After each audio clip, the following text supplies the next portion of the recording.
कार्यक्रम के प्रायोजक हैं श्री मदन भाई रेखाबेन हुमड़, रूपेन प्राची हुमड़, अनगवीर आर्शवीर हुमड़, रिक्ता विशाल सेठी, आरिका अर्जुन सेठी। भव्यात्मा आचार्य शुभचंद्र स्वामी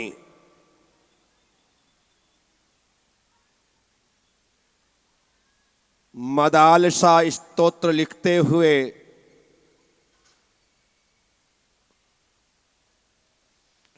भगवान कुंद कुंद स्वामी को उनकी मां मदालसा के माध्यम से लोरी गाते हुए संबोधन दिलवाते,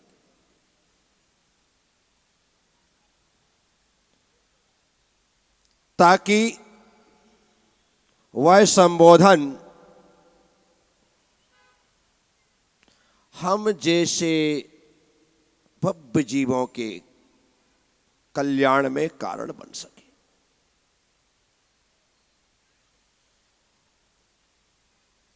इस मदालसा स्तोत्र का दूसरा काव्य है। मैंने कल से यह श्रृंखला प्रारंभ की है।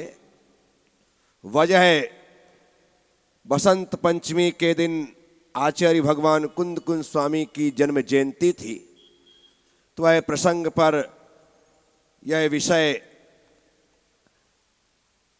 मेरे हाथ में आया और मैंने उसी पर बोलना प्रारंभ किया। दूसरी गाथा में आचार्य शुभचंद्र स्वामी लिखते हैं, ज्ञातोसि दृष्टोसि परमात्म रूपी, अखंड रूपोसि गुणालयोसि, जितेन्द्रियस्त्वं त्यजमान मुद्रां, मदालसा वाक्य मुपाश्व पुत्र। हे पुत्र, तू मदालसा के वाक्य को हृदय में धारण कर। तू अपनी मां के इस वाक्य को अपने हृदय में धारण कर।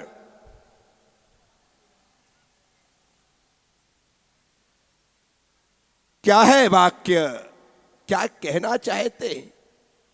मां मदालसा अपने बेटे से कहती, ज्ञातोषी, तू ज्ञाता हो, तुम ज्ञाता हो। दृष्टोषी, तुम दृष्टा हो। परमात्म रूपी, रूपोषी, जो परमात्मा का रूप है वही रूप तेरा है। अखंड, तो अखंड है। गुणालयोषी, तो गुण का आलय है। इसीलिए जितेंद्रियस, तो इंद्रियों को जीतने वाले जितेंद्रिय हो। त्यजमान मुद्राम, अपने मान को तू छोड़ दे। मान की मुद्रा अर्थात अहंकार की मुद्रा को तू छोड़ दे। अब देखना, इतना सा बालक जो अभी पालने में है, उसे मां कह रही है त्यजमान मुद्रा।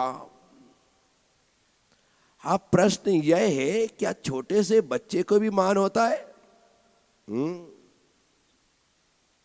इतना सा बच्चा हो, उसको भी ईगो हट होता है। जरा सा मां कुछ बोल दे, डांट दे, आंख दिखा दे, भूख लगी है तो भी दूध नहीं पिएगा। क्या भूख लगी है तो भी दूध? रख तेरा दूध तेरे पास, नहीं पीना। कौन वो छोटा सा 4 महीने का, 6 महीने का? आप कहोगे उसे मान, हाँ उसे भी मान है। वह भी ऐसे वैसे दूध नहीं पीता है। प्यार से पिलाओ, दुलार से पिलाओ, लाड़ से पिलाओ, तब कहता कि हाँ अब मैं ग्रहण करूंगा। थोड़ा ही तुमने उसे आंख दिखाई तो अब आपको ही परेशान होना पड़ेगा। कहते जरूर है कि बच्चा रोता है तब मां दूध पिलाती है। क्या कहते हैं? बच्चा रोता है तब मां, लेकिन वर्तमान की स्थिति बदल गई है। मां रोती है तब बच्चा दूध पीता है। मार होती है तब दूध लेकर के खाना लेकर के पीछे घंटों भागते रहो, तब जा कर के 1 रोटी 2 रोटी खा ले तो समझना आज तुम्हारा सौभाग्य था कि बच्चे ने रोटी खा ली है। ये सच्चाई है आज की। पहले हम लोग थे कि रोटी की गंध आती थी, पूड़ी पराठे की गंध आती थी तो माँ के इर्द गिर्द घूमने लगते थे कि फटाफट जीरामन डाल करके एक पूड़ी पुंगी बना करके दे दे, मजे ले लेंगे। हैं नहीं खाई पुंगी बना करके? आहा क्या स्वाद होता है, गर्म पूड़ी हो ठंडी वाली और उसमें जीरामन डाल दो और थोड़ा सा यदि अचार का मसाला लगा दे और पापड़ का चूरा भुरका करके पुंगी बना दे तो 2-4 पुड़ियाँ कहाँ गायब हो जाए पता ही नहीं लगता था। बोलो ना हाँ। मैं तो तुम लोगों को अपना बचपना याद दिलाता रहता हूँ। क्या आज की तारीख की बात मत करना, आज तो खाने के नाम पर जितने नाटक हैं आज के बच्चों से सीखो। जो खाने की चीज है उन्हें खाना नहीं चाहते और जो नहीं खाने की चीज है मंचूरियन में मंचूर चूर के खा जाए। क्या अरे मंचूरियन मिल गया, मैगी आ जाए तो क्या कहना, लाल टपक जाए, पास्ता दिख जाए तो छोड़े ना, पिज्जा के पीछे तो पीछे ही पड़ जाए। क्या हो गया? ये वर्तमान की पीढ़ी है जिन्हें खाने योग्य वस्तुएं पसंद नहीं आती हैं और जो खाने तो छोड़ो देखने के योग्य नहीं हैं उनके लिए हम लालायित होते। शाकाहारी होने का मतलब क्या है? सिर्फ मांस का त्याग करना शाकाहारी हो जाना है क्या? मैं पूछता हूं, सिर्फ मांस का त्याग करना शाकाहारी होना नहीं है।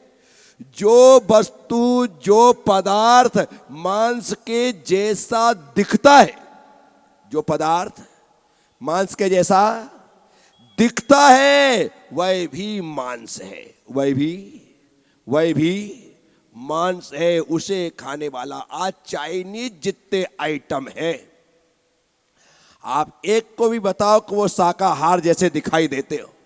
पहली बात तो ये कि उन्हें कांटों से खाना पड़ता है और कांटों से सिर्फ मांस खाया जाता है। क्या खाया जाता है? गलत मत समझिएगा, मैं बिल्कुल वह कटु सत्य आपसे कह रहा हूं जिसका हमारे समाज में हमारे घरों में प्रचलन बढ़ता चला जा रहा है। हम कहते हैं कि हम शाकाहारी हैं। शाकाहारी व्यक्ति मांस जैसा दिखने वाला पदार्थ ग्रहण नहीं करेगा। पहली बात, जिसकी गंध यदि वैसी है, दिख भले ना रहा हो तो वो नहीं करेगा। जो जैसा दिखता है वह नहीं खा सकता, जिसकी गंध वैसी है वह वैसा नहीं खा सकता, जिसका नाम वैसा है। क्या आजकल वेज कबाब बनने लगा? क्या बनने लगा? वेज कबाब बनने लगा। मैं सोचता हूं कि ये वेज कब से हो गया? उसका जिसका नाम ही नॉन वेज हो वो कितना भी वेज क्यों ना बना लिया जाए, वो वेज कभी नहीं हो सकता, वो नॉन वेज ही रहेगा क्योंकि उसका नाम ही बोलो नॉन वेज। नहीं खा सकते आप हॉट डॉग, कमाल हो, गरम कुत्ता खाओगे, चाउमीन मछली खाओगे। विचार तो करो कि हमारे सामने क्या परोसा जा रहा है जिसका नाम ही साधु संतों के लिए अंतराय का कारण बन जाता है, उसे आप ग्रहण कर रहे हैं। थोड़ी तो शर्म करनी चाहिए कि ये चीज खाने की नहीं है तो नहीं है, वह चीज नहीं खाई जा सकती। कहाँ हमारे जन्म दिनों पर लड्डू बांटे जाते थे, अब आज वह केक काटा जाता है। क्या काटा जाता है? और बड़े एक से बढ़कर की ये केक बनने लगे।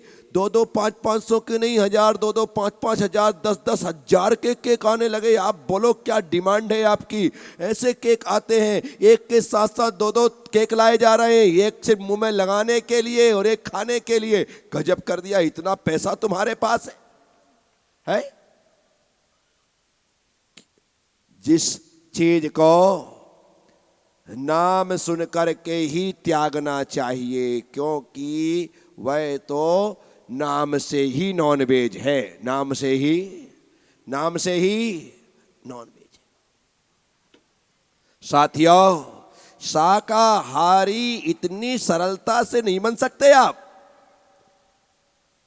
जो दिखता हो, जो उस नाम से बिकता हो, जिसकी गंध वैसी हो, जिसका स्पर्श ऐसा हो, तो जो हमारी पांचों इंद्रियों में बेज है वही बेज हो सकता है। एक भी इंद्री में यदि कोई पदार्थ नॉन वेज आता है तो आप भले वो शाकाहारी हो, मांस ही ग्रहण कर रहे हो, या मान करके चलना।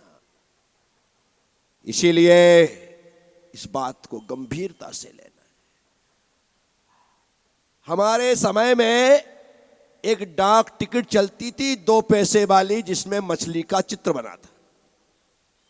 2 पैसे की टिकट थी वो। उस टाइम मछली का चित्र बना था, नीले कलर की टिकट आती थी, डाक टिकट। मैंने अपने कानों से आचार्य श्रेष्ठ विद्यासागर जी महाराज के मुखारविंद से प्रवचन में सुना था। उस समय क्योंकि आचार्य श्री कुंडलपुर में विराजमान थे, आसपास के सभी लोग दर्शन के लिए जाते थे, तो हमारे माता पिता हमें भी उस समय छोटी सी अवस्था में दर्शन के लिए ले गए, और एक शब्द ये कान में उस समय कुंडलपुर में पड़ा। तब आचार्य श्री ने कहा था कि जो मछली की टिकट आती है, आप यदि किसी को लेटर भेज रहे हैं तो लिफाफे में मछली की टिकट मत लगाना, मछली वाली टिकट मत लगाना। हाँ, उस समय जब सुना कि मछली वाली टिकट मत लगाना, तो इसमें मछली से क्या लेना देना। तो आचार्य श्री कहते हैं मछली की टिकट लगाओगे तो ये मछली का प्रचार होगा, और मछली का प्रचार होगा तो लोग उसे हो सकता है उसे देख करके अरे आज तो मछली दिख गई, आज तो मछली खाते हैं, देख करके खाने की इच्छा हो गई तो क्या कर लोगे, बोले तुम दोषी और अपराधी हो जाओगे। मैं उस समय का सोचता हूं कि अब आचार्य श्री ने 1982 में करीब वो बात बोली होगी, तब मेरे कान में बात पड़ी। आज तक मुझे वो याद, मुझे लगता बताओ हमारे गुरुदेव मछली की टिकट लगाने की मनाही करते थे, और आज तो मछलियों के आकार के सलाद तैयार हो रहे हैं, डिजाइन बन रही है मछलियों के आकार के, और बड़े आज इस डिजाइन में, उस डिजाइन में, ऐसे डिजाइन में, और वो मछली आप आकार भी मछली का है, भले उसमें ककड़ी टमाटर है, लेकिन दोष आपको। हमारे समय में एक बंबई की मिठाई चलती थी, वो ऐसा इतना उसके पास लकड़े में लगा रहता था, खींच खींच कर वो चकली बनाता था, मोर बनाता था एक लकड़ी में। आप लोगों ने भी खाया होगा, बोला करो ना, हाँ ना है। वो चिड़िया बना बना करके देता था, और बच्चे बोलते थे मुझे मोर बना करके दे दो, मुझे चिड़िया बना करके दे दो, मुझे मेंढक बना करके दे दो, और वो बना बना करके देता था। और सब बच्चे खाते समय बोलते थे मैं चिड़िया खा रहा हूँ, मैं मोर खा रहा हूँ, मैं मेंढक खा रहा हूँ। अब बताओ, उस समय अक्ल नहीं थी, लेकिन हमने उस चिड़िया के आकार में यदि वो बंबई की मिठाई खाई है तो भी हमने चिड़िया खाने का पाप कमा लिया है। राजा यशोधर का नाम सुना है ना? सुना है? किस कारण से सुना है आपने? हैं? क्यों सुना? आटे के मुर्गे की बलि दी थी। किसकी? आटे के मुर्गे की बलि दी थी, क्योंकि उससे कहा गया बलि देना है। उसने कहा मैं जैन हूं, अहिंसा को नहीं दे सकता हूं। बोले राजा साहब एक काम करो, बलि की बलि हो जाएगी, काम का काम हो जाएगा, आपका धर्म का धर्म पल जाएगा, अहिंसा की अहिंसा हो जाएगी, जीव की हिंसा भी नहीं होगी। एक काम करो। बोले बताओ, आटे के मुर्गे की बलि दे दो। राजा ने कहा हाँ ये ठीक है, और राजा ने आटे के मुर्गे की बलि दे दी। राजा अहिंसक था, राजा जैन था, लेकिन प्रजा तो अहिंसक नहीं थी, राजा ने बलि दी। उस दिन से बलि प्रथा प्रारंभ हो गई और लोगों ने आटे के मुर्गे के स्थान पर सही के मुर्गे की, सही के बकरे की, सही के भेड़ों की, सही के ऊँटों की, सही के भैंसों की बलि देना प्रारंभ कर दिया। हमारे धर्म ग्रंथ कहते हैं इस पाप के प्रभाव से राजा यशोधर मर करके नरक में गया। कहाँ गया? किसकी बलि दी थी? आटे की। इसीलिए मैं आप सबसे कह रहा हूं, खान पियन में, ओढ़ने बिछाने में, हर चीज में आपको अपने अहिंसा का, अपने शाकाहार का ध्यान करते हुए चलना है, रखना है, तभी जाकर के आप पूरी तरह से शाकाहारी कहला सकोगे। अन्यथा हम कहते हैं हम शाकाहारी हैं। साथियों, मैं आप सबसे कहता हूं बच्चों को समझाओ, बच्चों को बताओ कि आखिर हमें यह चीज क्यों नहीं खानी चाहिए। जब हमारी जीभ, हमारी जबान खुद उन चीजों को देख करके लपलपाने लगती है तो बच्चे कैसे पीछे रहेंगे? हमने ही तो आदत डाली है। मैं हमेशा कहता हूं चीजें दुनिया भर की अच्छी, लेकिन रोटी घर की अच्छी।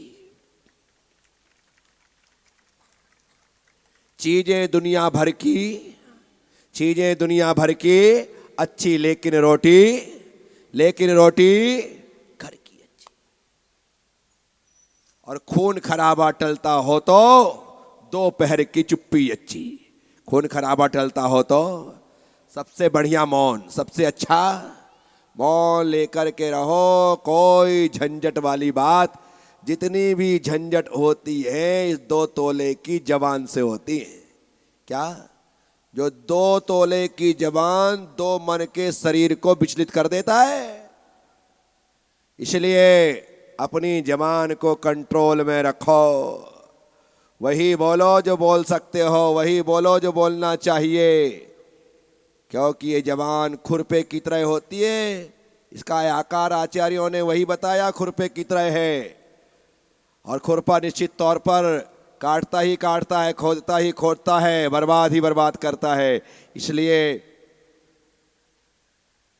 हमेशा टेप लगा के रखना मुंह में। कौन सा टेप? किसने कहा? Cello tape. टेप लगा करके रखना, और वह टेप है मौन व्रत का। कौन सा है? मौन व्रत का। कि बस हमारा मुख तभी खुले जब उसके माध्यम से लोगों का भला हो सके। इस कार्यक्रम के प्रायोजक हैं श्री मदन भाई रेखाबेन हुमड़, रूपेन प्राची हुमड़, अनगवीर आर्शवीर हुमड़, रिक्ता विशाल सेठी, आरिका अर्जुन सेठी।